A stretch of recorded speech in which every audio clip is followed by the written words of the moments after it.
22h sur Télé Djibouti. Merci à vous de nous rejoindre pour cette nouvelle édition. Voici les titres. Le président de la République a adressé un message de félicitations à son homologue réélu de Zambie.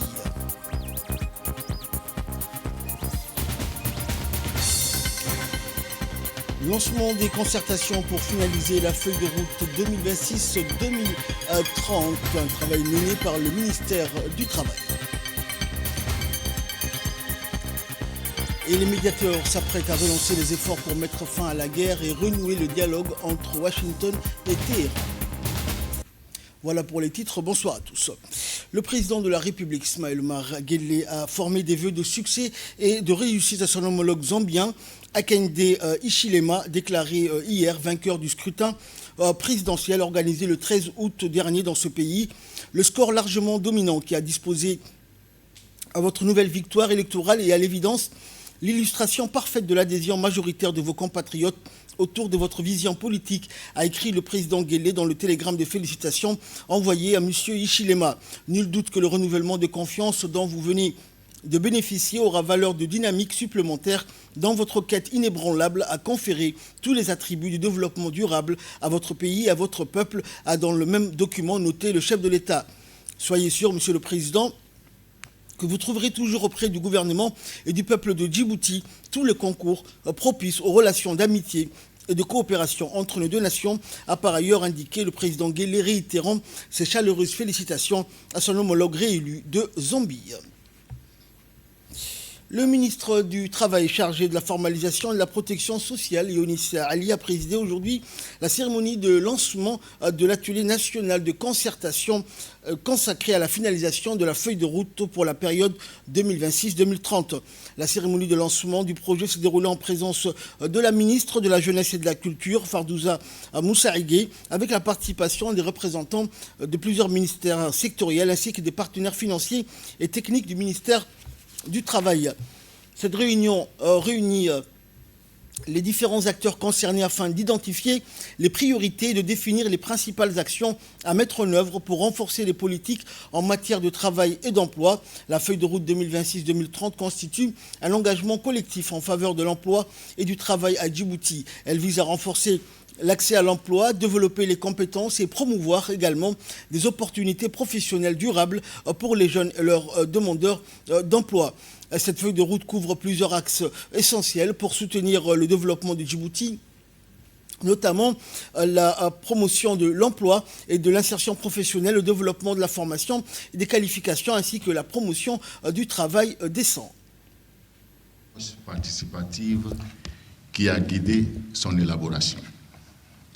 Cette feuille de route porte sur des enjeux essentiels pour le développement de Djibouti, à savoir l'emploi et l'insertion professionnelle, la formation et les qualifications, le travail décent, la formalisation de l'économie, la protection sociale, ainsi que la modernisation de l'administration et le renforcement des partenariats. Au-delà de ces priorités, il y a une ambition fondamentale, c'est mettre les personnes au cœur du développement. Évidemment, nous sommes en train de discuter aujourd'hui d'un terme qui est transversal, l'employabilité.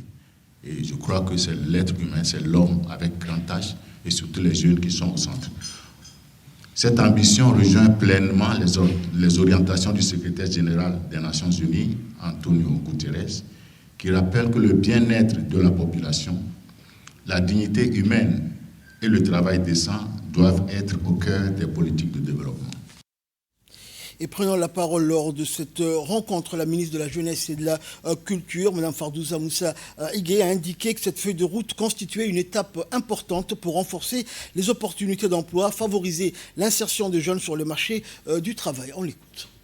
Cet atelier national de concertation et de validation de la feuille de route n'est pas une simple étape administrative. Il engage le devenir de notre jeunesse et avec elle, l'avenir de notre nation. Je salue l'ambition de cette feuille de route 2026-2030 à laquelle mon département est fier de contribuer, car nous partageons une même certitude.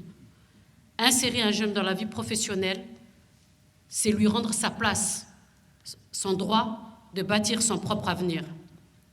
Avec cet atelier, nous nous inscrivons pleinement dans les chantiers tracés par son Excellence, M. Ismaël Omar Guelleh, président de la République, qui a fait de la jeunesse et de la valorisation de leurs talents une priorité nationale. C'est avec cette ambition présidentielle qui guide notre action commune avec la vision de Djibouti 2035. Notre étude sur l'emploi et les industries culturelles et créatives l'ont démontré. L'économie mauve est un véritable gisement d'emploi pour notre jeunesse. La culture forme les talents, le travail leur ouvre les portes. Nos deux ministères sont les deux mains d'un même geste.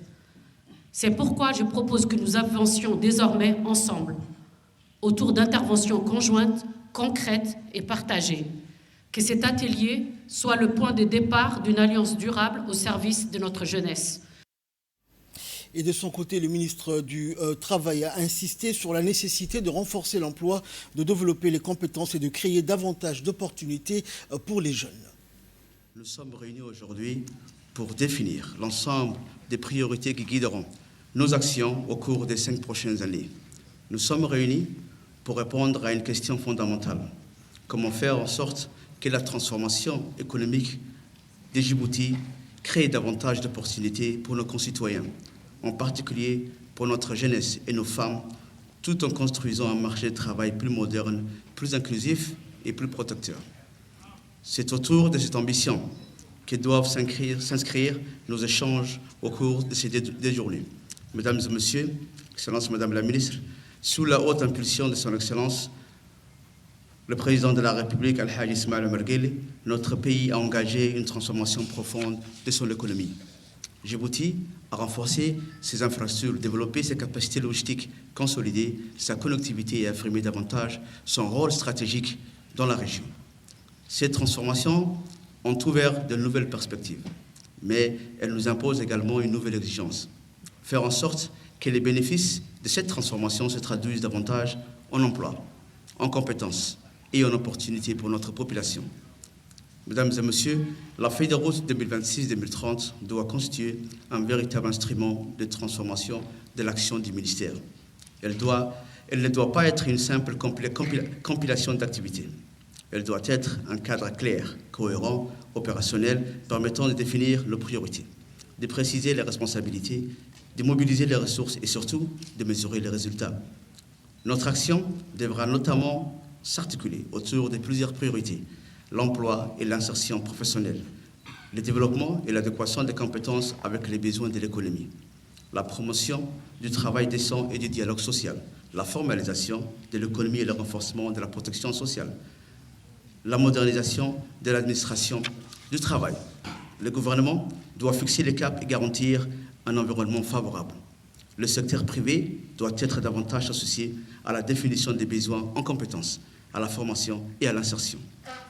Les organisations d'employeurs et les organisations syndicales doivent être pleinement associées au dialogue social et à la construction des politiques du travail. Nos institutions publiques doivent renforcer leur coordination. Et nos partenaires techniques et financiers doivent accompagner les priorités nationales dans une logique de complémentarité et de résultats.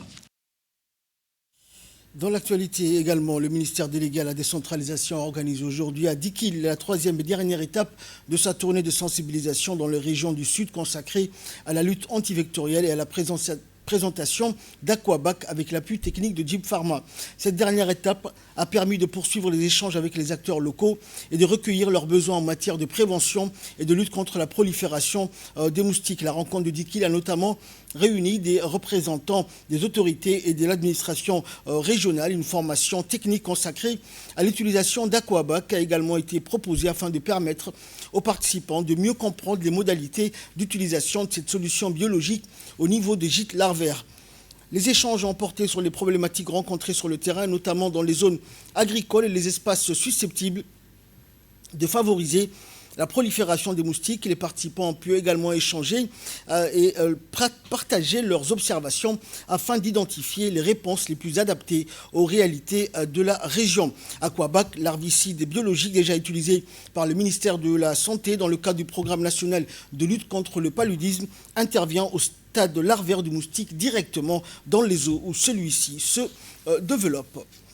Une nouvelle régionale à présent au large des côtes du Kenya. Certains récifs coralliens continuent de prospérer malgré la hausse des températures marines, offrant un rare signe d'espoir dans les efforts mondiaux visant à préserver les écosystèmes océaniques face au changement climatique. Une nouvelle étude estime qu'environ 166 000 km² de récifs coralliens à travers le monde, soit près d'un tiers de leur superficie totale, présentent une capacité de résilience face au changement climatique. La découverte de ces récifs résilients apporte ainsi une note d'espoir tout en rappelant l'urgence de renforcer la protection des océans et de limiter l'augmentation des températures mondiales. Le porte-parole du ministère qatari des Affaires étrangères, Majid Al-Ansari, a annoncé lors d'une conférence de presse que les parties engagées dans la médiation entre l'Iran et les États-Unis s'apprêtaient à reprendre leurs efforts diplomatiques en vue de mettre un terme à la guerre opposant l'Iran aux États-Unis et à Israël, tout en œuvrant à la reprise du dialogue entre Téhéran et Washington. Selon le responsable qatari, les médiateurs devraient intensifier leurs démarches afin de créer les conditions nécessaires et une reprise des contacts entre les deux parties, ainsi que de favoriser une désescalade régionale. Cette annonce intervient alors que l'Iran et Oman ont conclu un accord bilatéral portant sur le transit et la circulation à travers le détroit d'Ormuz, passage stratégique pour le commerce maritime international et les approvisionnements énergétiques mondiaux. L'émissaire américain Jared Kushner a déclaré que le processus de désarmement du Hamas pourrait commencer dans un délai d'un mois après les discussions avec le Premier ministre israélien Benjamin Netanyahu visant à relancer un plan pour Gaza resté sans avancée alors que les frappes israéliennes se poursuivent dans le territoire palestinien. Les discussions sur le désarmement du Hamas s'inscrivent ainsi dans une situation où la protection de civils, l'accès aux soins, le soutien psychologique aux enfants et la reconstruction des infrastructures essentielles constituent également des enjeux majeurs pour l'avenir de Gaza. La Syrie a accusé hier Israël d'avoir frappé un aérodrome dans la province d'Idlib, au nord-ouest du pays. Et selon la télévision d'État syrienne, une source militaire anonyme a confirmé que l'aérodrome a été touché par 8 frappes sans faire de victimes. L'envoyé spécial du président américain en Syrie, Tom Barak, a imputé hier à Israël des frappes dans la matinée sur un aéroport militaire syrien en cours de réfection avec l'aide de la Turquie selon une ONG. Israël n'a pas réagi dans l'immédiat à ces mises en cause. Le fabricant américain de puces Nvidia a accepté de fournir une garantie pouvant atteindre 105 milliards de dollars afin de soutenir la location par OpenAI d'un vaste centre de données en cours de développement dans l'Ohio par SB Energy, filiale du groupe japonais SoftBank. L'opération renforce par ailleurs le rapprochement entre Nvidia, Open et SoftBank, 3 acteurs majeurs qui cherchent à développer les infrastructures nécessaires à la prochaine phase d'expansion de l'intelligence artificielle aux États-Unis. Et enfin, au Japon, alors que les températures estivales augmentent, de nombreux agriculteurs, notamment parmi les plus âgés, adaptent leurs horaires de travail et privilégient les périodes nocturnes ou les premières heures de la matinée lorsque les conditions sont plus tempérées. Ce changement s'inscrit dans une démarche d'adaptation du secteur agricole japonais à l'évolution des conditions climatiques. Certains exploitants commencent désormais leurs activités avant le lever du soleil ou les poursuivent après la tombée de la nuit afin d'éviter les heures les plus chaudes de la journée. Ces évolutions témoignent de la capacité du secteur agricole japonais à adapter ses méthodes de travail aux nouvelles conditions climatiques tout en maintenant la production et en intégrant progressivement les innovations technologiques dans les activités agricoles. C'est ainsi que prend fin cette édition. Merci à vous de nous avoir suivis. Excellente soirée avec la suite de nos programmes.